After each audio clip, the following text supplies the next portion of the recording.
الحمد للہ رب العالمین والعاقبۃ للمتقین الصلاۃ والسلام علی سید الانبیاء والمرسلین اما بعد فاعوذ باللہ من الشیطان الرجیم بسم اللہ الرحمن الرحیم قال اللہ تبارک و تعالی فی القرآن المجید والفرقان الحمید سبحان الذی اسری بعبده ليلا من المسجد الحرام إلى المسجد الأقصى الذي باركنا حوله لنريه من آياتنا إنه هو السميع البصير صدق الله العلي العظيم وصدق رسوله النبي الكريم الأمين ونحن على ذلك لمن الشاهدين والشاكرين والحمد للہ رب العالمین۔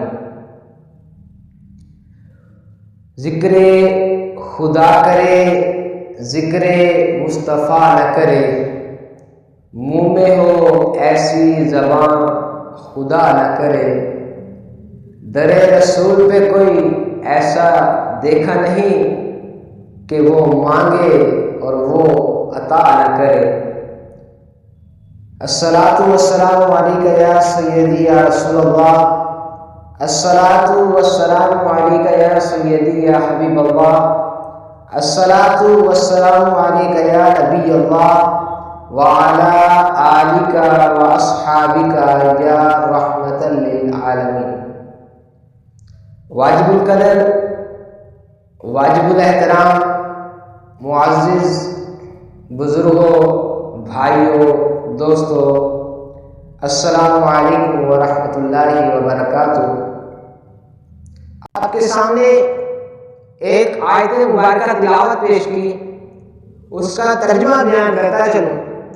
سبحان الذی اسری بعبدہ، پاک ہے وہ ہستی جس نے سیر کروائی اپنے بندے کو، لیلا من المسجد الحرام الی المسجد الاقصی، رات کے تھوڑے حصے میں مسجد حرام سے مسجد اقصی تک، مسجد حرام سے مسجد اقصی تک، الذی بارکنا حولہ لنریہ من آیاتنا، اور اپنی عظمت والی برکت والی نشانیاں دکھائی، انہ هو السمیع البصیر، بے شک اللہ سننے والا دیکھنے والا ہے۔ اس آیت مبارکہ میں اللہ تعالیٰ نے محبوب کی معراج کی ابتدائی منزلوں کو بیان کیا ہے۔ اس آیت مبارکہ کا شان نزول یہ ہے کہ جب حضور علیہ الصلوۃ والسلام معراج سے واپس تشریف لائے، مسجد حرام سے مسجد اقصی تک کا سفر جب اپنی قوم کے سامنے بیان کیا تو آپ کی قوم نے ماننے سے انکار کر دیا، مذاق بنانے لگی، تو اللہ تعالیٰ نے آپ صلی اللہ علیہ وسلم کی تصدیق کے لیے اس آیت مبارکہ کو نازل کیا۔ حضرت ابراہیم علیہ السلام کو اللہ تعالیٰ نے زمین و آسمان کی بادشاہیاں دکھائی، حضرت موسیٰ علیہ السلام سے ہم کلام ہوئے، حضرت موسیٰ علیہ السلام سے ہم کلام ہوئے۔ جب بات آئی حضور علیہ السلام کی، آقا دو جہاں حضور خاتم النبیین صلی اللہ علیہ وسلم کی، تو آقا علیہ السلام کو اللہ تعالیٰ نے اپنا دیدار کرایا۔ تو آقا علیہ السلام کو اللہ تعالیٰ نے اپنا دیدار کرایا۔ علامہ اقبال رحمۃ اللہ علیہ کا شعر ہے کہ زنجیر ہلتی رہی بستر رہا گرم، زنجیر ہلتی رہی بستر رہا گرم، ایک دم میں سرے عرش آئے گئے محمد، ایک دم میں سرے عرش پر گئے آئے محمد۔ نبوت کے 12 سال رجب کی 27ویں تاریخ کو آپ صلی اللہ علیہ وسلم معراج کے لیے تشریف لے گئے۔ جب آپ صلی اللہ علیہ وسلم مکہ سے مایوس ہو کر طائف جانے لگے تو آپ نے سوچا کہ ہو سکتا ہے کہ طائف کے لوگ دعوت توحید کو قبول کر لیں، جا کر انہیں دعوت توحید دیتے ہیں، ہو سکتا ہے کہ وہ مسلمان ہو جائیں۔ لیکن جب آپ صلی اللہ علیہ وسلم نے طائف میں جا کر لوگوں سے کہا، لوگوں کو دعوت دی، تو طائف کے لوگوں سے کہا کہو لا الہ الا اللہ، کہ اللہ کے سوا کوئی معبود نہیں۔ تو طائف کے لوگ آپ کے دشمن بن گئے، آپ پر ظالمانہ برتاؤ کیا، آپ پر تشدد کرنے لگے۔ تو اللہ تعالیٰ نے اپنی عظمت کی نشانیاں دکھائی اور حضور علیہ الصلوۃ والسلام کو سر عرش پر بلا لیا۔ یہ واقعہ طائف کے بعد اور ہجرت مدینہ صلی اللہ علیہ وسلم سے پہلے پیش آئے۔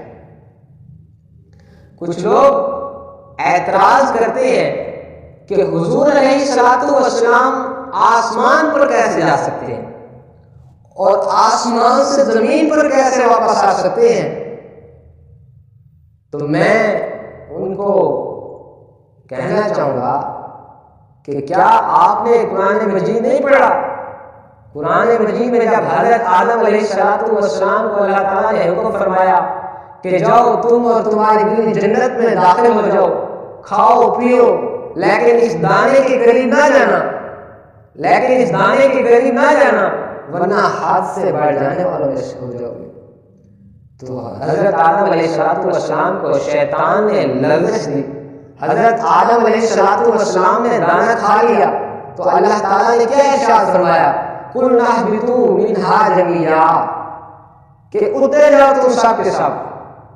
اب حضرت آدم علیہ السلام کو زمین پر اترنے کا حکم آ گیا۔ حضرت آدم علیہ السلام زمین پر آ گئے۔ حضرت عیسیٰ علیہ السلام کے بارے میں اللہ تعالیٰ نے ارشاد فرمایا وَمَا قَتَلُوهُ یقیناً پر رفعہ اللہ الیہ، بلکہ انہیں قتل نہیں کیا گیا بلکہ ان کو اللہ تعالیٰ نے اپنی طرف اٹھا لیا۔ اب حضرت عیسیٰ علیہ السلام کے آسمان پر جانے کا حکم ہے، اب ان کا انکار نہیں کرتے۔ کیا حضور علیہ السلام معراج پر حضرت آدم علیہ السلام نیچے آ سکتے ہیں؟ حضرت عیسیٰ علیہ السلام آسمان پر جا سکتے ہیں؟ کیا حضور علیہ السلام آسمانوں پر نہیں جا سکتے؟ یہ ہمارا عقیدہ ہے کہ حضور علیہ السلام آسمان پر جا بھی سکتے ہیں اور زمین پر واپس بھی آ سکتے ہیں، آسمان پر جا بھی سکتے ہیں اور زمین پر واپس بھی آ سکتے ہیں۔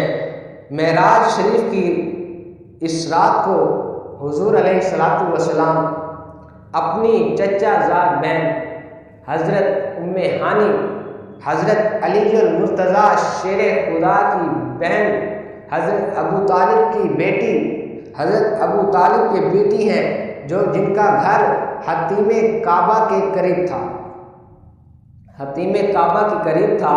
حضور علیہ السلام وہاں جلوہ گر ہیں۔ ادھر حضرت جبرائیل امین علیہ السلام کو حکم ہو رہا ہے کہ جائیے میرے محبوب کو لے کے آئیے۔ براق کی تیاریاں شروع ہو گئی، براق کی تلاش شروع ہو گئی۔ 40,000 براق کھڑے ہیں، ایک براق نکر میں کھڑا ہے، عاجزانہ طور پر اداس کھڑا ہے، آنکھوں سے آنسو بہ رہے ہیں۔ حضرت جبرائیل امین نے پوچھا کہ تم کیوں رو رہے ہو؟ تو براق نے کہا کہ آتش عشق محمدی میں کہ پتہ نہیں کس کا نصیب ہے کہ کس پر حضور علیہ السلام سوار ہوتے ہیں۔ اب ان براق کی رفتار اتنی تھی کہ جہاں پر ان کی نگاہ پڑتی وہاں پر ان کا قدم ہوتا۔ براق مشتق ہے برق سے، برق بجلی کو کہتے ہیں، یعنی کہ بجلی سے بھی تیز براق کی رفتار تھی۔ یہ براق کی رفتار ہے۔ حضور علیہ السلام کے پاس حضرت جبرائیل امین علیہ السلام براق تلاش کر لاتے ہیں. اس براق کو کہتے ہیں کہ رب کعبہ کی قسم کہ تم پر حضور علیہ السلام